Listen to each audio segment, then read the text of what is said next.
بسم اللہ الرحمن الرحیم الحمدللہ رب العالمین الصلاۃ والسلام علی سید الانبیاء والمرسلین اما بعد فاعوذ باللہ من الشیطان الرجیم بسم اللہ الرحمن الرحیم۔ ظالم حاکم کو مسخر کرنا،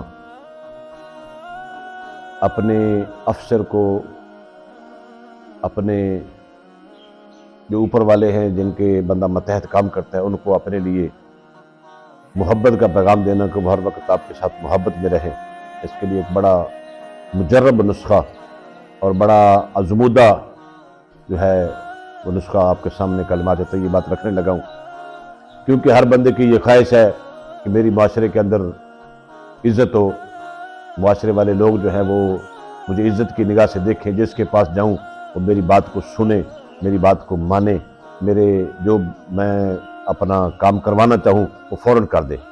ایک ایسا عمل کہ بس آپ کر کے چلے جائیں، ایسے کلمات طیبات، ایسے حروف مقطعات جن کو بس آپ پڑھ لیں 3 مرتبہ، پھونک مار کے اس بندے کے سامنے چلے جائیں، جو آپ کہیں گے وہی ہوگا، دوسرا وہ کوئی کلمہ بھی بولنے سے بھی قاصر ہو جائے گا۔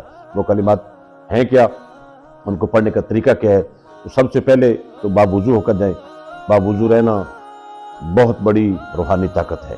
جو بندہ ہمیشہ وضو کو اپنا وطیرہ بناتا ہے، اگر وہ مر جائے تو وہ شہادت کی موت مرتا ہے۔ اتنی بڑی یہ فضیلت ہے باوضو رہنا، اور جب بندہ باوضو رہتا ہے تو اس کے قریب کوئی بھی شیطانی چیز نہیں آتی۔ اس لیے پہلی بات تو میرا آپ کو مشورہ ہے کہ آپ ہمیشہ باوضو رہیں، اور آپ باوضو ہو کے یہ جو کلمات میں آپ کو بتانے لگا ہوں ان کو پڑھیں۔ پہلے 3 مرتبہ درود پاک پڑھنا ہے۔ درود پاک پڑھنے کے بعد سیدھا ہاتھ جو ہے، سیدھے ہاتھ کی چھوٹی انگلی، یہ والی چھوٹی جو انگلی ہے، اس انگلی کے اوپر کاف پڑھنا ہے، اس انگلی کو بند کرنا ہے، اگلی انگلی کو ہا، پھر آگے یا، پھر عین، پھر آگے سواد۔ یہ اس طرح کر کے اب دوسرا جو بائیں والا ہاتھ ہے اس کی اسی طرح چھوٹی انگلی سے شروع کرنا ہے، ہا، میم، عین، سین اور قاف۔ یہ 10 حروف ہیں اور 10 انگلیوں پر پڑھ کے مٹھی کو بند کر لینا، دونوں ہاتھوں کی کو، اور پھر اسی طرح درود پاک پڑھنا ہے۔ درود پاک پڑھ کے پھر اپنی مٹھیوں کو اسی طرح جس طرح بند کی تھی، سب سے پہلے چھوٹی انگلی کو کھولنا ہے، قاف، ہا، یا، عین، سواد، یہ پورا ہاتھ کھول گیا۔ اب دوسرے ہاتھ کی الٹی ہاتھ کی جو ہے چھوٹی انگلی کھولنا ہے، ہا، میم، عین، سین، قاف۔ یہ 10 انگلیاں آپ کی کھل گئی ہیں۔